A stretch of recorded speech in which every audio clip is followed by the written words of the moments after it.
मेरे परम पूज्य गुरुदेव भगवान का श्री श्री 1008 महामंडलेश्वर स्वामी श्री कल्याणानंद गिरी जी महाराज। आज भारतवर्ष में इनके करीबन 24 आश्रम हैं।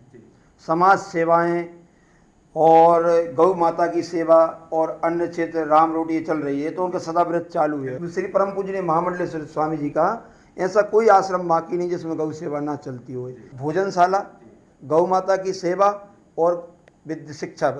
तो समाज के अग्रवान आदमी अगर गुरुजी के पास जाकर कोई भी आग्रह करेंगे तो गुरुजी आज भी उस सेवा के लिए तैयार है। नमस्कार। आज के दिन में हम श्री विजय हनुमान आश्रम पालमपुर से पॉडकास्ट कर रहे हैं और आज हमारे मेहमान हैं परम पूज्य आदरणीय महामंडलेश्वर श्री रामेश्वर गिरी जी बाप जी।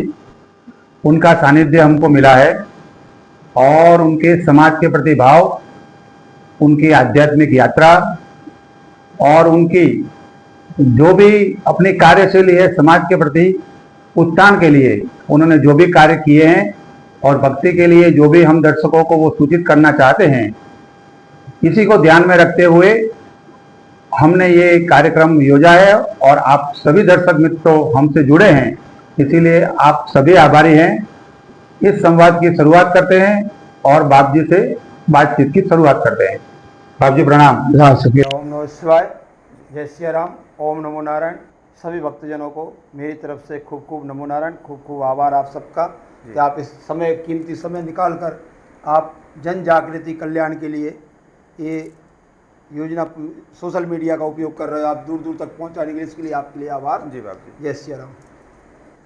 हम इस पॉडकास्ट की शुरुआत करने से पहले हम आपसे ये जानना चाहते हैं कि आपने अपने संन्यास जीवन को धारण करने से पहले बाल्यकाल से आपको ऐसा क्या मार्गदर्शन मिला और आपके अंदर ऐसी कौन सी चेतना का उद्धार हुआ कि आपको इस तरफ ध्यान केंद्रित हुआ?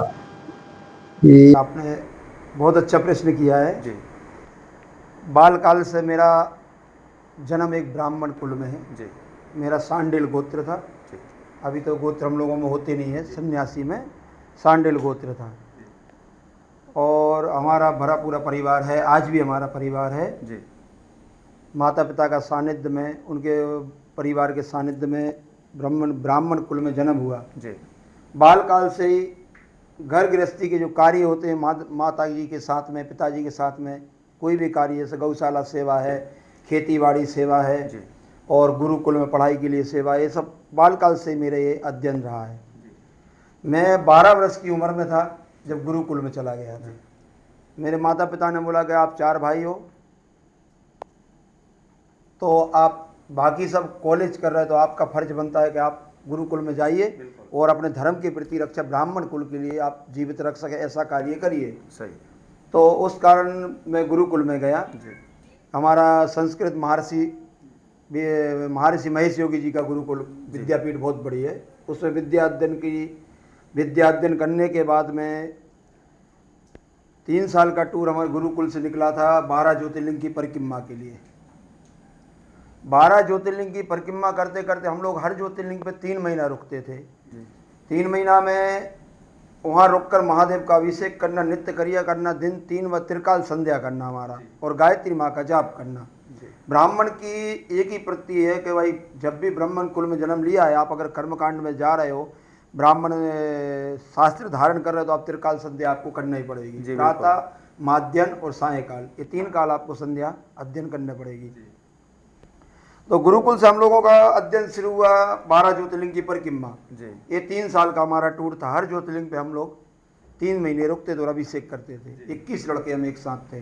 वो परिक्रमा करने के बाद में फिर 2 श्रावण मास आए थे तो हम केदारनाथ में 4 महीना रुके थे। तो वहाँ हमने 4 महीना तक अभिषेक किया महादेव का। वो जब ज्योतिर्लिंग पे हम जाते थे वहाँ साधुओं का सानिध्य, महापुरुषों का सानिध्य और इससे विद्वान पंडितों का हमारा मिलन होता था। तो उनसे हमसे अच्छी बातें हमको सीखने को उनसे मिलनी थी। तो वो करते करते हम लोग 3 साल का टूर करने के बाद में हम हमारे वापस घर पे आए माता पिता के सानिध्य में। माता पिता के सानिध्य में आने के बाद में ये जनकपुरी गुजरात, यहाँ कोई ब्राह्मण देवता थे, उन्होंने हमको फ़ोन किया कि आप यहाँ पर नवचंडी हवन चल रही, गुरु महाराज परम पूजनीय श्री श्री 1008 महामंडलेश्वर स्वामी श्री कल्याणानंद गिरी जी महाराज का यहाँ आश्रम है, विजय हनुमान संन्यास आश्रम है। और यहाँ पर आप नवचंडी रोज नवचंडी का हवन होता है, इसमें आपको पंडित की जगह पे आना है। मैंने बोला ठीक है। ऐसा हुआ तो ये हमारी यात्रा चालू हुई हमारे परम पूजनीय गुरु जी से मिलन की, जो हम संन्यास जीवन का मार्ग अब हमारा यहाँ से चालू होने वाला है। तो हमने कहा ठीक है, हमारे को अच्छा लगेगा तो हम 1 महीना रुकेंगे, नहीं तो हम वापस हमारे घर पे चले जाएंगे नवचंडी हवन करने। बाप जी, आपने बहुत अच्छी बात की। और आपने अपने जीवन के शुरुआती वर्षों में जो इस आध्यात्मिक यात्रा के दौरान आपने जो अनुभव थे वो हमसे साझा किए। और कल्याण जी बाप जी की आपने बात की, तो उनके जो समाज के प्रति भाव हैं और अपने शिष्यों के प्रति भाव हैं वो अद्भुत हैं। और मैं ये आपसे, आप उनके शिष्य हो, मैं आपसे ये जानना चाहता हूं कि उनसे तो बातचीत का मौका अभी तक हमको प्राप्त नहीं हुआ है, लेकिन मैं ये जानना चाहता हूं कि कल्याण गिरी बाप जी का उनका जो शिष्यों के प्रति भाव और समाज के प्रति जो उनकी लागणी है उनके बारे में आप सभी मित्रों से सूचित करें। जी, बहुत अच्छा सवाल पूछा मेरे परम पूज्य गुरुदेव भगवान का श्री श्री 1008 महामंडलेश्वर स्वामी श्री कल्याणानंद गिरी जी महाराज। आज भारतवर्ष में इनके करीबन 24 आश्रम हैं। समाज सेवाएं और गौ माता की सेवा और अन्य क्षेत्र राम रोटी चल रही है, तो उनका सदाव्रत चालू है। और दूसरा गुरु जी का ये स्वभाव है कि सोशल मीडिया में वो ज़्यादा आना पसंद नहीं करते। और समाज की बात रही तो समाज के लिए उन्हें हमेशा कुछ ना कुछ योगदान में रहे। शिक्षा पद्धति हो, या तुम्हारा कोई भवन हो निर्माण हो, या तुम्हारा कोई धर्म कार्य हो, तो वो समाज के लिए वो सदा उसके लिए आग्रह रहे हैं। और आगे भी उनका यही संकल्प है कि अगर समाज मेरे के कोई भी आगे, देखो एक कहावत है, मैं आपको एक सोच बताता हूँ। हमारे बुजुर्गों ने कहा है कि जो नल होता है ना, कुआं कभी प्यासे के पास नहीं जाता है, अपन को जानना पड़ता है उनके पास। तो समाज के अग्रवान आदमी अगर गुरुजी के पास जाकर कोई भी आग्रह करेंगे तो गुरुजी आज भी उस सेवा के लिए तैयार है। और समाज में ऐसा कोई कार्य नहीं है जो गुरुजी ना कर सके, ये मेरा स्वयं का अनुभव है। आपने सही बात कही। अब इस पॉडकास्ट के मध्य में हम आने वाले हैं जी। तो अब हम ये चाहते हैं कि आपके द्वारा समाज के युवाओं को, सभी समाज के सर्व युवाओं को कुछ ऐसी बात बताई जाए कि जो भी अभी भोग विलास में लिप्त है, बड़े बड़े व्यसन में युवा धन बर्बाद होने लगा है कहीं ना कहीं, ठीक है। तो उनको आप कि आध्यात्मिक मार्ग और भक्ति भाव से जुड़े रहने से बदलाव आ सकता है जी। उसके लिए उसको सानिध्य कैसे प्राप्त करना चाहिए? बिल्कुल सही बात है आपकी। आज युवा है ना, सोशल मीडिया है, इसके कारण या कोई ना कोई कारण भटक रहे हैं, व्यसन में भी चले जा रहे हैं। और जल्दी कोई किसी युवा को जल्दी करोड़पति बनने की उम्मीद है कि मैं इस क्षेत्र में जाऊंगा तो जल्दी अमीर अरबपति बन जाऊंगा, दूसरे का देख के उससे भी ज़्यादा वो आगे बढ़ना चाह रहे हैं। तो मैं उनकी भावनाओं को समझता हूँ, लेकिन भगवान परमात्मा के अलावा कोई काम नहीं होता है। तो मैं युवा को यही संदेश देना चाहता हूँ कि आप लोग शिक्षा के साथ साथ भगवान के प्रति ध्यान, योग, ये जरूरी है। और भगवान से आप जुड़े रहो। और दूसरा सबसे बड़ा मार्ग कि आप कहीं ना कहीं साधु के सानिध्य में रहो। तो आप मार्गदर्शन से, मेरी गारंटी है कि आप साधु के साथ रहोगे तो कभी भटक नहीं सकते। ये हमारा स्वयं का अनुभव है। हमको जब हमारे गुरुजी ने नहीं भटक दिया तो हम इस युवाओं से यही उपदेश देता हूँ कि कहीं ना कहीं अपने गुरु महाराज या आपके जो कुल गुरु है, किसी ना किसी से आप सानिध्य में रहिए, आपका मार्ग कभी नहीं भटक सकता। आपने बिल्कुल एकदम सही बात कही। और इससे आगे हम इस पॉडकास्ट को ले जाने की बात करते हैं तब कि युवाओं को शिक्षा मिलती है जी। शिक्षा के साथ साथ संस्कार बहुत आवश्यक है जी, ठीक है। इस कड़ी को जोड़ने के लिए जी और हमें इसको आगे ले जाने के लिए संस्कार और शिक्षा दोनों को समन्वय हो, और दोनों युवाओं को कैसे आप जोड़ने की बात करते हो, तब एक कैसे हम कार्य संपन्न कर पाएंगे? शिक्षा और संस्कार। आपका उद्देश्य सही है। शिक्षा और संस्कार दोनों कैसे जुड़ेंगे? हाँ, अभी अपने एक तो घर का परंपरा होती है, घर से संस्कार आते हैं, माता पिता के संस्कार होते हैं, भाई बहन के संस्कार होते हैं। और जो घर गुरुकुल से जुड़ा होता है तो संस्कार ऑटोमेटिक उसके पास, जैसे कि गुरुकुल में गया, विद्या अध्ययन करी, बिल्कुल विद्या संस्कार, पढ़ाई चल रही है, लेकिन पढ़ाई के साथ साथ घर पे आते तो वातावरण होता है, माता पिता का संस्कार होता है, अपने परिवार में कौन कैसे, आप जैसे पिताजी साधु के पास जाते हैं तो बच्चा भी जरूर साधु के पास जाएगा, और पिताजी ध्यान करते हैं, योग करते हैं तो बच्चा भी जरूर योग करेगा। तो मैं बच्चों को सही शिक्षा में, सही मार्गदर्शन में लाने के लिए उनके माता पिता को प्रेरणा देता हूँ कि आप उनको योगदान करिए और उनको ध्यान मार्ग पर लाइए, क्योंकि माता पिता इसमें बहुत बड़ा रखेंगे योग। सही बात है। और आपने युवाओं को अच्छा संदेश दिया। अब बात आती है नारी सशक्तिकरण की। बिल्कुल सही।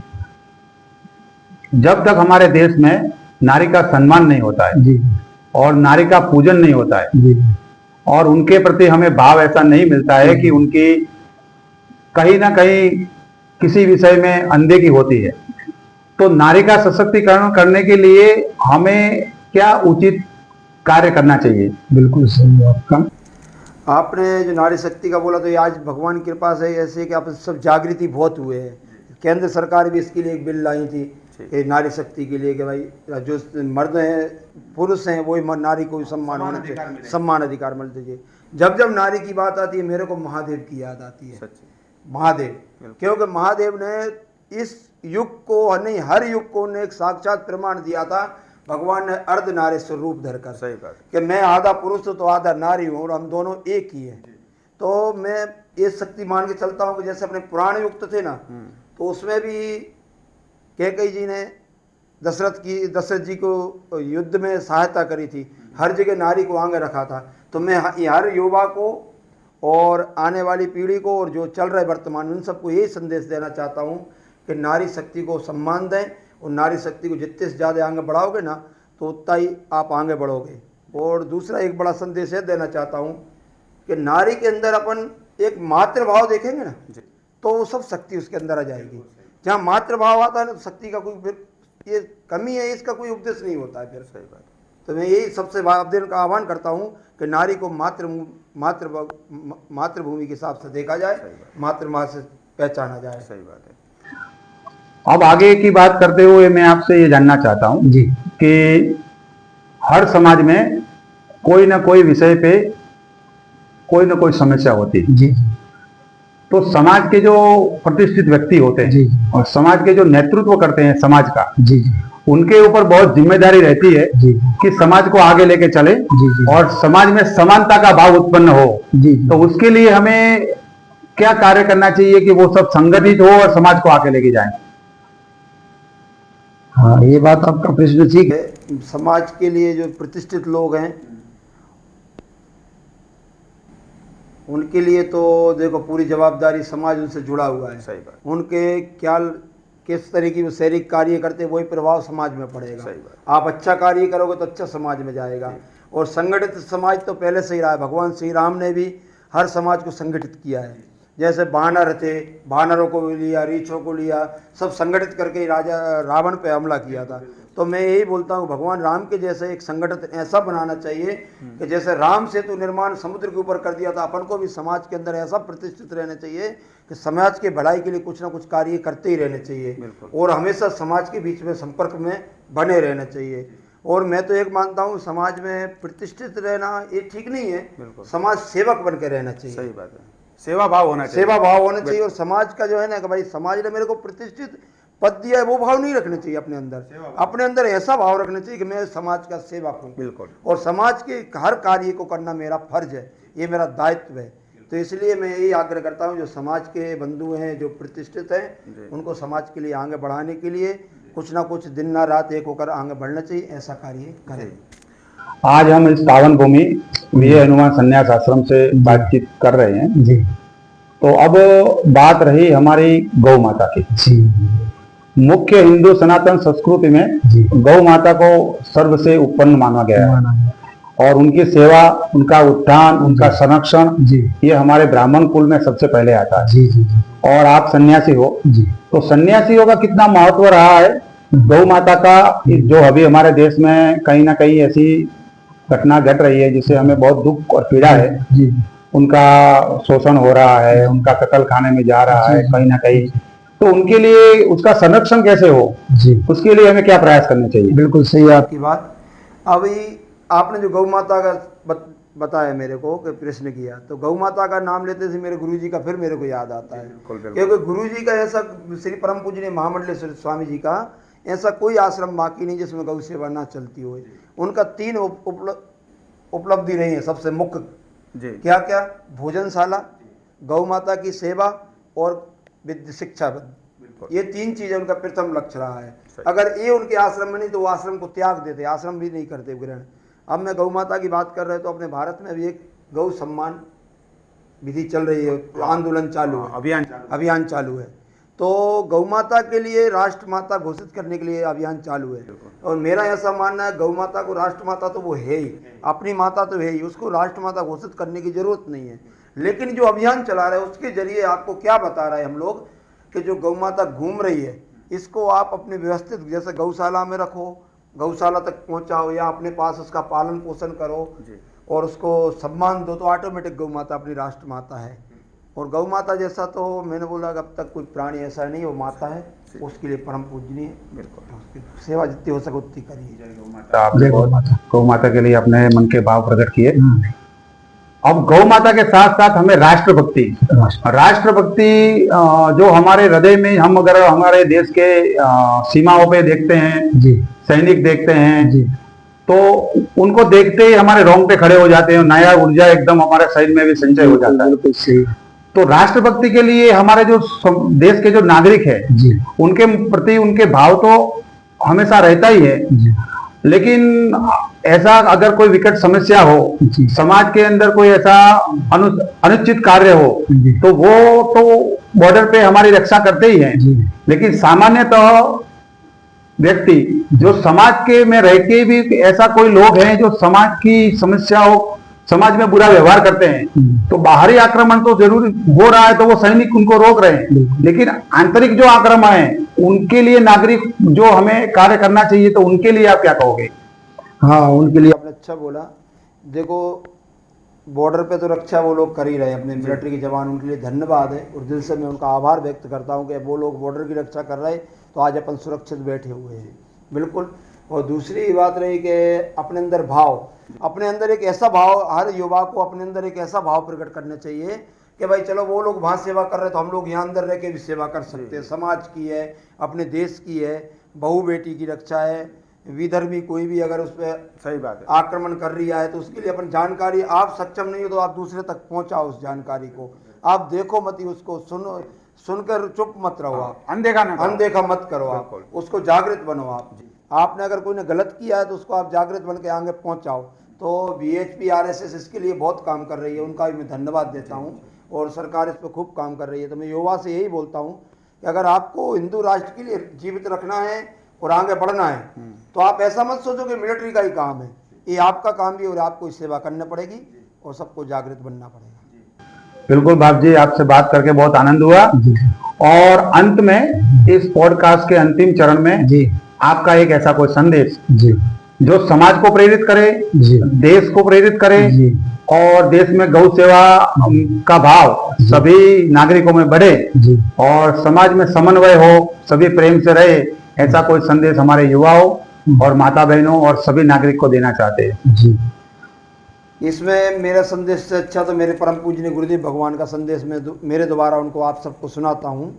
श्री श्री 1008 महामंडलेश्वर स्वामी श्री कल्याणानंद जी महाराज के वचनों द्वारा आशीर्वचन आपको देता हूँ कि समाज में शिक्षा, बिल्कुल मेन उपदेश उनका रहा है, शिक्षा और एक भाईचारा का भाव, किसी प्रकार का कोई गलत ना हो रहा हो तो उसके लिए भाईचारा का समाज में भाव बना रहे। और दूसरा, गुरुजी समाज के लिए कभी पीछे नहीं हटेंगे, सदा आपके लिए कोई भी कार्य हो, शिक्षा क्षेत्र में होए, बहन बेटी की बहू की शादी विवाह के लिए होए, या कोई गरीब आदमी के लिए कोई कष्ट आ रही है, दवा खाने का कोई भी खर्चा हो, तो उसके लिए गुरुजी महाराज सदा खड़े हुए हैं। और मैं यही आशीर्वाद आप सबको देता हूँ कि आप आगे खूब बढ़ो, जहाँ से जहाँ तक हो सके शिक्षा बहुत जरूरी है और शिक्षा के साथ साथ आध्यात्मिक होना और जरूरी है। और ध्यान योग साथ में चलेगा तो ये मेरा स्वयं का अनुभव है और विश्वास है कि आप भटक नहीं सकते, समाज के कार्य आगे करते रहोगे, ऐसा मेरा उपदेश है।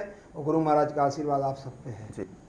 आप हमसे जुड़े जी जी, आपका बहुत बहुत धन्यवाद। आपका सानिध्य प्राप्त करके हमें बहुत आनंद मिला। जी धन्यवाद। और सभी मित्रों से हमारे इस पॉडकास्ट में जुड़ने के लिए बहुत बहुत धन्यवाद प्राप्त देता है।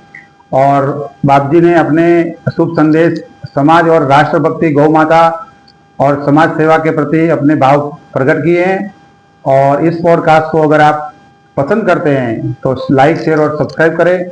आप सभी मित्रों का बहुत बहुत धन्यवाद। जय गौ माता, जय राष्ट्र माता।